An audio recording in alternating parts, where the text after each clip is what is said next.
Hello बच्चों, मैं आपका यार सर कीस्टोन कोचिंग सेंटर का डायरेक्टर। आज एक ऐसा चैप्टर लेके आए हैं जो नीट के लिए एक बहुत बढ़िया टॉपिक है। और सोचिए कि नीट में सिर्फ बायो में 90 सवाल, और 90 में से कंपलसरी जो 90 सवाल है उसमें से सोचिए एक चैप्टर से अगर 15 सवाल आए तो कितना इंपॉर्टेंट वेटेज हो सकता है उस चैप्टर का। चलिए हम लोग उस चैप्टर को डिटेल से समझते हैं, और नाम बताने का जरूरत नहीं है, आपको पता होगा। और अब देख भी रहे होंगे बोर्ड में लिखा हुआ है इकोलॉजी। स्टार्ट करते हैं बच्चों, आज पहला लेक्चर है। एकदम मुझे आप लोगों का बहुत सपोर्ट चाहिए। अच्छे से बैठिए, अच्छे से एकदम पेन और पेपर उठाइए और एक एक शब्द को अच्छे से लिख रहे हैं और समझना है, और नोट्स आज से और अभी से आपको बनाना है। ठीक है बच्चों, चलिए स्टार्ट करते हैं। देखिए यहां पर लिखा हुआ है इकोलॉजी। सबसे पहले इकोलॉजी क्या है इसको हम लोग समझने से पहले कुछ टर्म है इकोलॉजी से रिलेटेड है, उसको हम लोग समझते हैं। इससे क्वेश्चन भी आया हुआ है।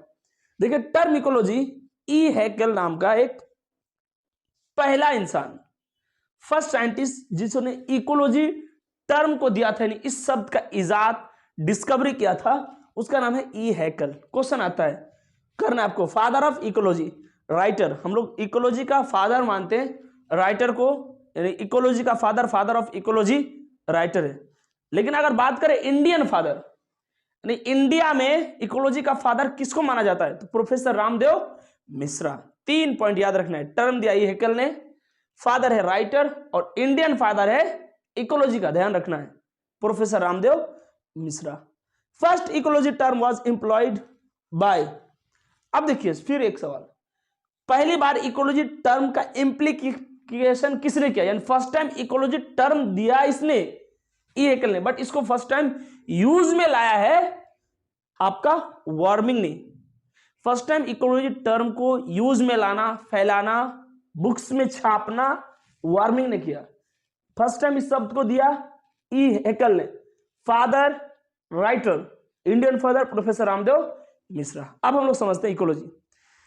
देखिए कोई भी ऑर्गेनिज्म हो, वो ऑर्गेनिज्म क्या हो सकता है, वो ऑर्गेनिज्म प्लांट्स हो सकता है, या तो वो ऑर्गेनिज्म एनिमल्स हो सकता है, या तो वो ऑर्गेनिज्म माइक्रोब्स हो सकता है। वो अपना इन्वायरमेंट के साथ कुछ ना कुछ उसका रिलेशन है। एक ऑर्गेनिज्म अकेले जिंदा नहीं रह सकता है, उसका अगल बगल का जो माहौल है उससे उसका कुछ ना कुछ रिलेशन है, लेना देना है। और यही लेना देना, ध्यान सुनिए, एक ऑर्गेनिज्म का अपना इन्वायरमेंट से, यानी अगल बगल का सराउंडिंग से जो कुछ भी रिश्ता है, उस रिश्ता का ही पढ़ाई को इकोलॉजी बोलते हैं। एग्जाम्पल मैं अगर बोलूं, एक बनियान का ट्री है, उस ट्री का लाइट से कोई लेना देना है सर, लाइट, फोटोसिंथेसिस, ये सब बहुत सारा चीज हम लोग सुने। उस ट्री का, उस लाइट का क्या रिश्ता है, इसी रिश्ता का पढ़ाई को ही इकोलॉजी बोलते हैं। तो क्या मैं कह दूं कि ऑर्गेनिज्म और एनवायरनमेंट जो इंटर रिलेटेड है, इंटरकनेक्टेड है, इनका बीच का रिलेशनशिप है, इसी को हम लोग बोलते हैं, इसी का स्टडी को हम लोग बोलते हैं इकोलॉजी। अब देखिए इकोलॉजी 2 शब्द से बना हुआ है बेसिकली देखा जाए तो, इको और लॉजी। इको मीन्स होता है हैबिटेट। हैबिटेट क्या है, ग्रासलैंड, डेजर्ट, फॉरेस्ट, पॉन्ड, यानी स्पेशली जहां ऑर्गेनिजम्स, कुछ ऑर्गेनिज्म कुछ हैबिटेट में रहते हैं, यानी एक्वाटिक हैबिटेट जो पानी में रहने वाला है, ग्रासलैंड हैबिटेट ग्रास में जो रह सकता है, उसके बाद डिजर्ट, पॉन्ड, ये सब हैबिटेट है। तो इको मीन्स होता है हैबिटेट, टू स्टडी मतलब होता है, लॉजी मीन्स होता है टू स्टडी, यानी हैबिटेट का स्टडी इकोलॉजी। लेकिन आपको सिंपल शब्दों में अगर किसी को समझाना है तो आपको क्या बोलना है, जब एक ऑर्गेनिज्म, एक जीव अपने अगल बगल का एनवायरनमेंट से जो उसका इंटर रिलेशन है, उसके साथ जो उसका रिश्तेदारी है, जो लेना देना है, उसी का पढ़ाई को बोलते हैं इकोलॉजी। ध्यान रखना बच्चों। अब देखिए ये एनवायरनमेंट क्या है और ये ऑर्गेनिज्म क्या है। जिस ऑर्गेनिज्म का आप स्टडी करना चाहते हैं, उस ऑर्गेनिज्म को छोड़ के वहां पर जितना भी ऑर्गेनिज्म या फिर जो भी उसके अगल बगल चीज फैक्टर रह गया, वो सब इन्वायरमेंट में आ गया। एग्जाम्पल मैं अगर बोलूं ये ग्रास है, इस ग्रास पर मुझे स्टडी करना है, तो इस ग्रास को छोड़कर अगल बगल क्या बच गया, डियर। भाई जंगल में डियर होगा कि नहीं होगा, और क्या रह गया, लाइट, और क्या रह गया, सॉइल, और क्या रह गया, टेम्परेचर।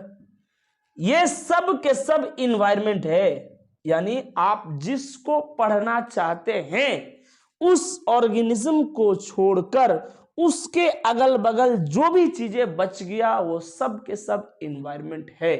अब उसके अगल बगल एनिमल भी हो सकता है, उसके अगल बगल प्लांट्स भी हो सकता है, उसके अगल बगल माइक्रोब्स भी हो सकता है, उसके अगल बगल वाटर भी हो सकता है, उसका कुछ लेना देना टेम्परेचर से भी हो सकता है, कुछ एयर से भी हो सकता है।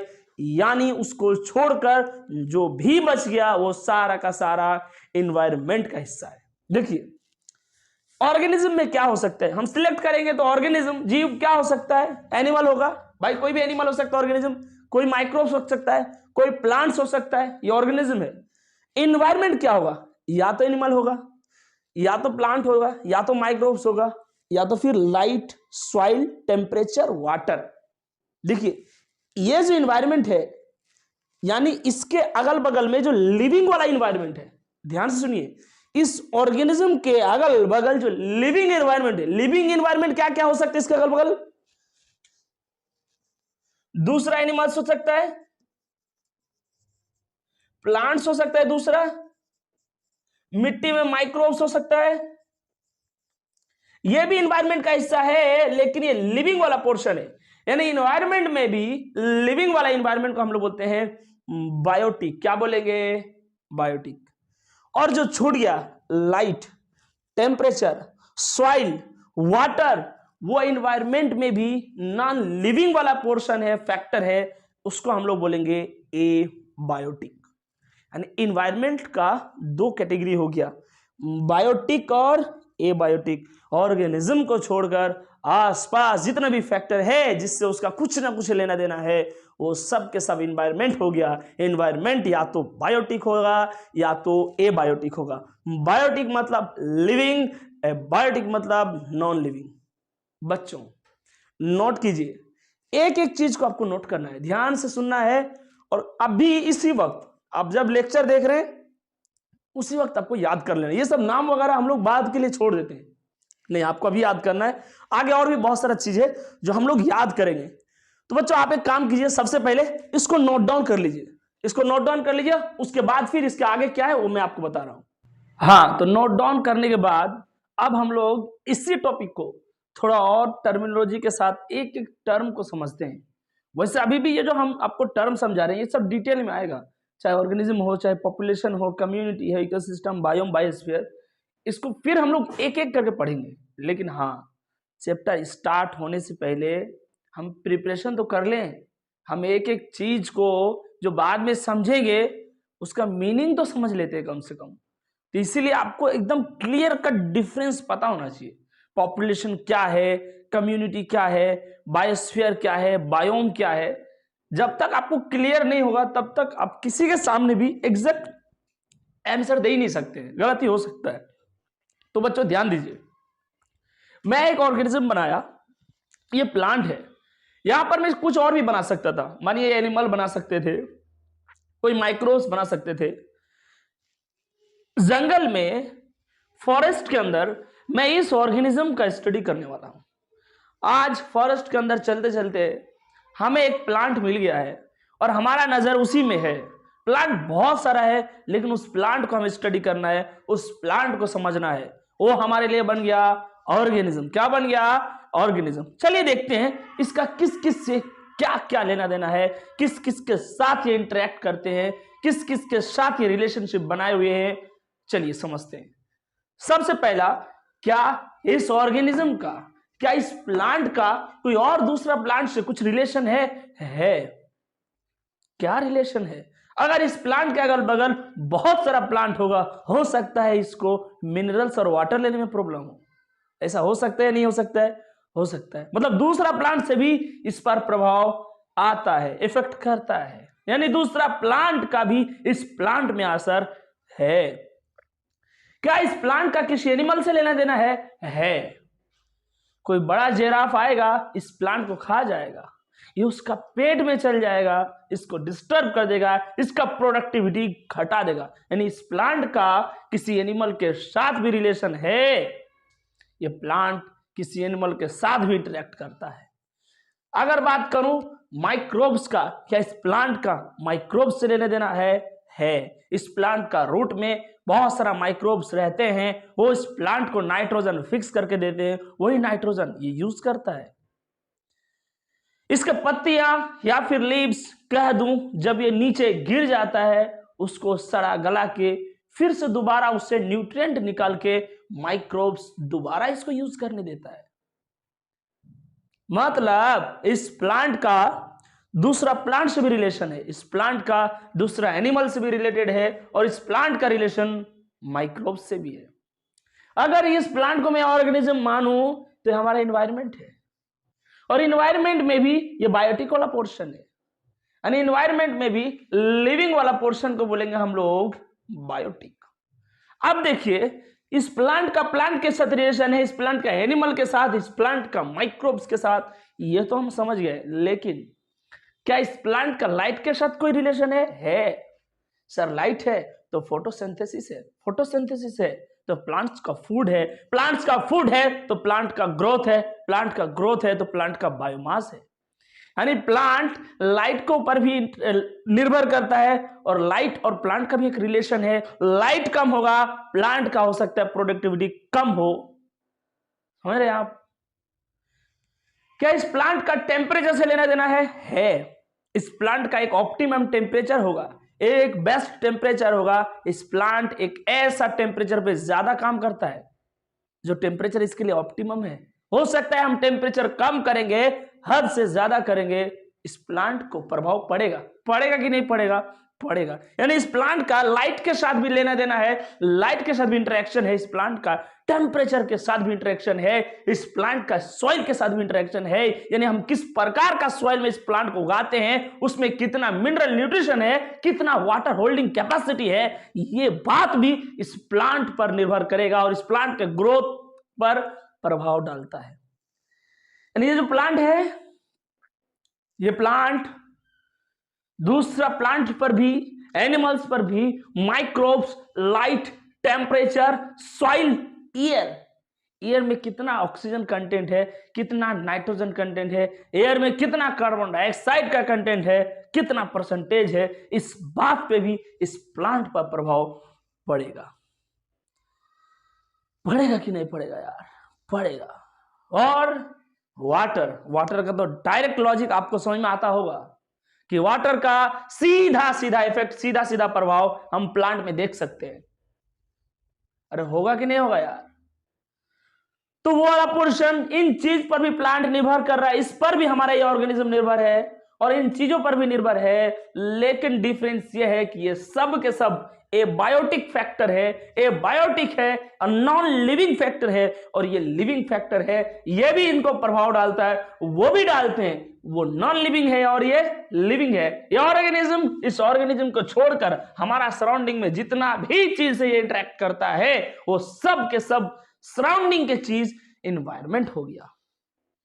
चलिए अब देखिए, आपको पता है स्मॉलेस्ट यूनिट या फिर smallest functional and structural unit of living system, living organism का, जीव का सबसे छोटा, अगर हम माने रचनात्मक और क्रियात्मक यूनिट को हम लोग सेल कहते हैं, कोशिका कहते हैं। ग्रुप ऑफ सेल मिलके टिश्यू का फॉर्मेशन करता है और ये टिश्यूज ऑर्गन बनाते हैं। ऑर्गन से ऑर्गन सिस्टम, ऑर्गन सिस्टम से एक ऑर्गेनिज्म फॉर्मेशन होता है। अगर हम एक ऑर्गेनिज्म है, मैं खुद का एग्जांपल लूं कि मैं एक ऑर्गेनिज्म हूं, मेरा शरीर सबसे पहले सेल, सेल से कोशिका, सेल से टिश्यूज, और फिर टिश्यूज से मिलकर ऑर्गन बने हुए हैं। फिर वो सब ऑर्गन मिलके मेरे अंदर कुछ ऑर्गन सिस्टम्स है, जैसे सर्कुलेटरी सिस्टम, जैसे मैं कहूं एक्सक्रीटरी सिस्टम, जैसे मैं कहूं रेस्पिरेटरी सिस्टम, ये सब ऑर्गन सिस्टम, और इस ऑर्गन सिस्टम मिलके मेरा पूरा एक शरीर बन गया है। ऑर्गेनिज्म का एक फॉर्मेशन हुआ है। सेल से टिश्यू, टिश्यू से ऑर्गन, ऑर्गन से ऑर्गन सिस्टम, और ऑर्गन सिस्टम से ऑर्गेनिज्म। एक ऑर्गेनिज्म, एक ऑर्गेनिज्म में और मेरे साथ और 4-5 स्टूडेंट आके खड़ा हो जाए, अब वो पॉपुलेशन हो गया। क्या हो गया? पॉपुलेशन। ध्यान से सुनिए, एक एक पॉइंट को समझ में आना चाहिए। एक इंडिविजुअल है, ऑर्गेनिज्म है, उसी स्पीसीज का 4, 5, 10, 20, 50 हजार ऑर्गेनिज्म और आके वहां खड़ा हो जाए, वो सब के सब मिला के पॉपुलेशन कहलाएगा।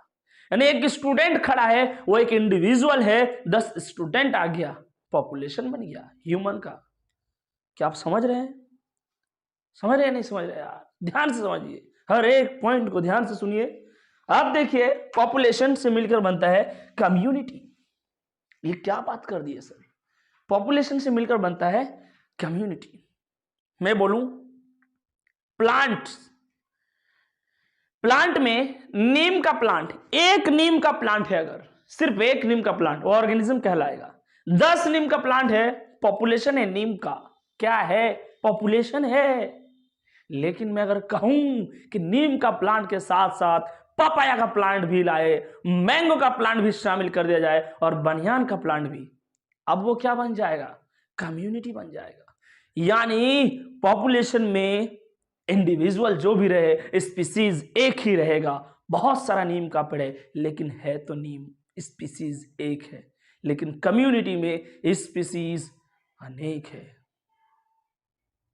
यानी प्लांट तो है, लेकिन उसमें नीम है, पापाया है, बनियान है। समझ रहे हैं कि नहीं समझ रहे यार?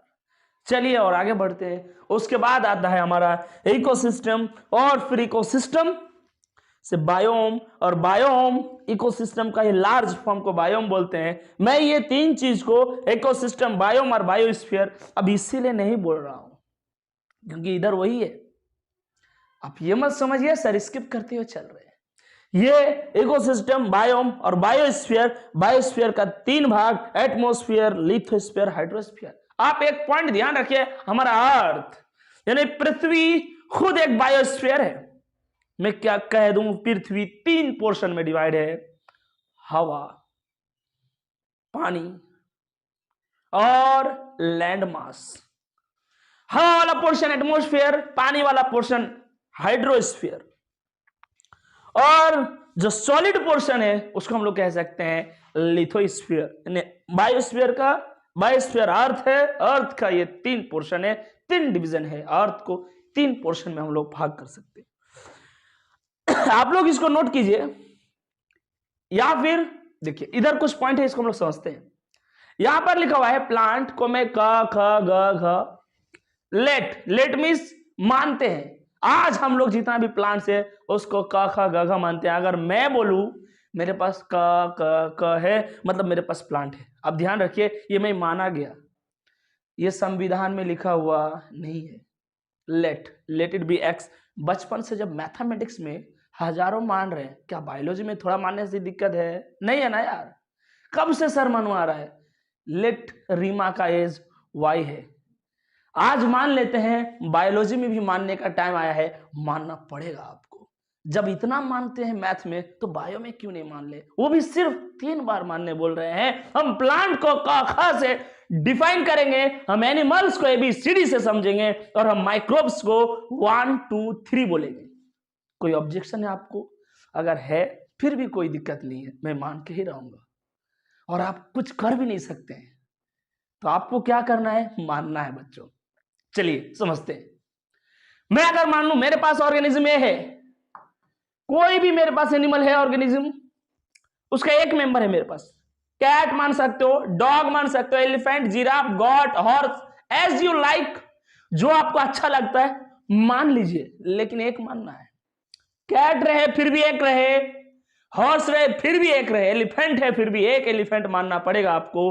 काव मान रहे हैं तो भी एक ही काव मानना पड़ेगा। ऑर्गेनिज्म का बात चल रहा है, इंडिविजुअल, वो भी सिंगल इंडिविजुअल का बात चल रहा है। मैं एक इंडिविजुअल किसी भी स्पीसीज का उठा लिया, मानते हैं आप। अगर मान गए इसको डॉग, तो मैं भी मान रहा हूं ये डॉग है। चलिए आसानी करने के लिए एक ही चीज मानते हैं ताकि आंसर सेम आए।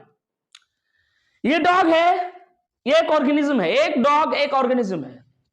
ध्यान रहे, मैं 4 डॉग को इकट्ठा कर दिया, अभी भी स्पीसीज सेम है, स्पीसीज एक ही है, वो स्पीसीज है डॉग।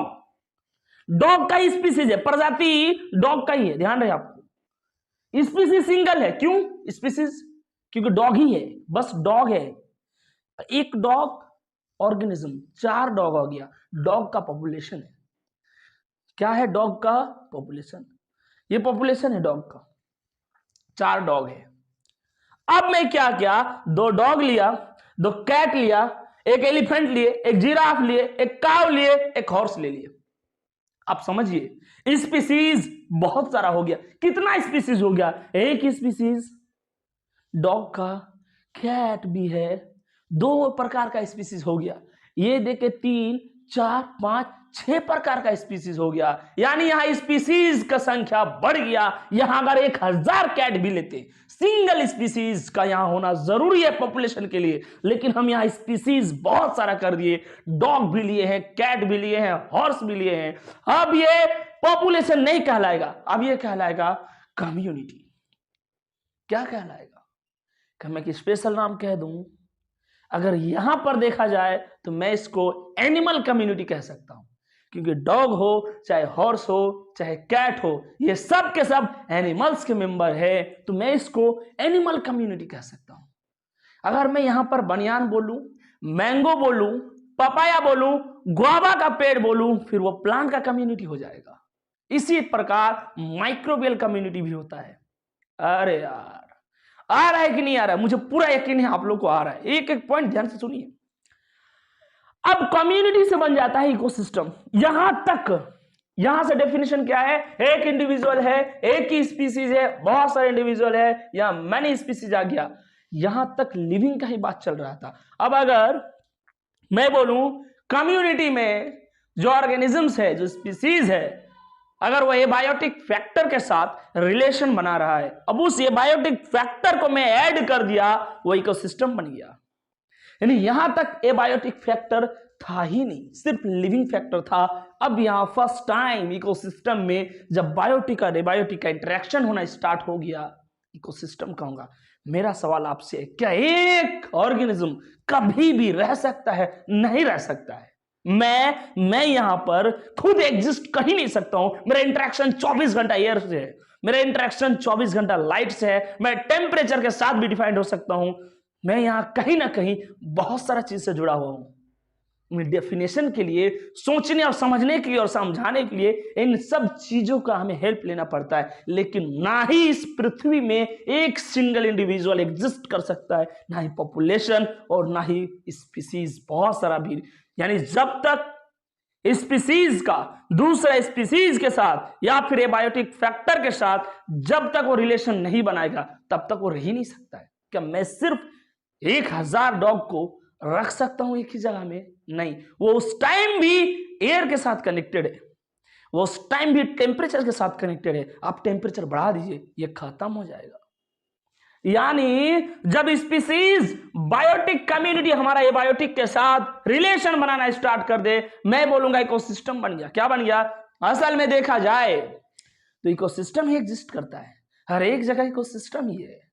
अब चलिए उसके बाद बायोम। बायोम कुछ भी नहीं है, लार्ज इकोसिस्टम को बोलते हैं बायोम। यानी इकोसिस्टम को अगर बड़ा कर दिया जाए, इकोसिस्टम को लार्ज स्केल में देखा जाए, तो उसको हम लोग बोलेंगे बायोम। अब देखिए, बायोम से बनता है बायोस्फीयर। बायोम में और बायोस्फीयर में डिफरेंस है। बायोम जो होता है वो स्पेसिफिक एरिया के लिए होता है, उस स्पेसिफिक एरिया का टेम्परेचर फिक्स रहे, उस स्पेसिस एरिया का ऑन एन एवरेज टेम्परेचर। जैसे मैं बात करूं ओशियन में, सब ओशियन जो है लगभग मैं बोलूं temperature on an average fix है, ओशियन का क्लाइमेटिक कंडीशन फिक्स है।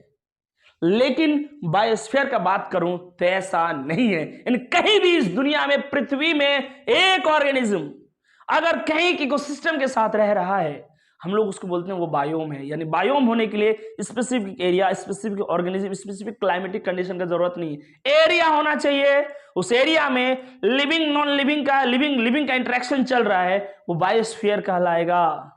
यानी ये बड़ा टर्म है, ये पूरा अर्थ के लिए डिफाइंड होता है। अर्थ के कहीं भी ऑर्गेनिज्म किसी से भी कहीं भी इंटरेक्ट कर रहा है, चाहे वो किसी भी इकोसिस्टम का हिस्सा हो, किसी भी बायोम का हिस्सा हो, हम लोग बोलेंगे ये सब के सब बायोस्फीयर में आता है। यानी ये मानिए कि हमारा अर्थ पूरा का पूरा एक बायोस्फीयर है, यानी not limited to specific area और स्पेसिफिक क्लाइमेटिक कंडीशन।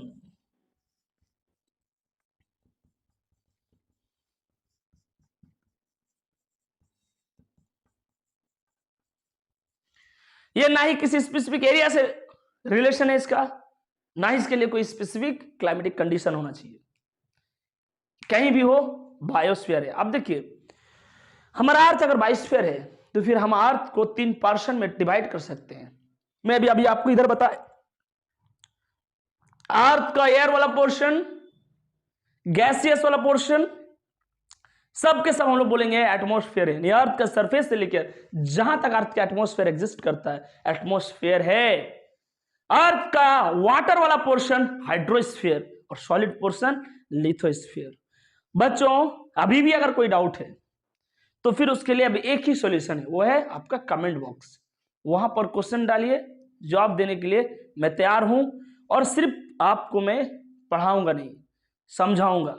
आपको मैं एक एक चीज का डिटेल में समझने का, समझाने का प्रयास करूंगा ताकि उसका कॉन्सेप्ट आपका हमेशा हमेशा के लिए क्लियर है। और पढ़ना ऐसा है ताकि हम दूसरे को भी बता पाए। ठीक है बच्चों, आप इसको नोट कीजिए और नोट करने के बाद नेक्स्ट लेक्चर के लिए नोट्स को रिवाइज रखिए। और आपको मैं बता दूं ये बहुत इंपॉर्टेंट टॉपिक है। इस टॉपिक से सवाल हर बार आते हैं और बहुत ज्यादा आते हैं, 15 सवाल 20 सवाल तक आ जाते हैं। आपको क्या करना है, आपको करना यही है, अच्छे से बस पढ़ना है, बस फिर 15 सवाल टक टक टक आराम से बन जाएगा, कोई टेंशन नहीं है। नीट के लिए 15 सवाल कितना इंपॉर्टेंट है, आप लोग तैयारी कर रहे हैं, आपको बहुत पता है। ठीक है बच्चों, थैंक्स, नोट कर लीजिए।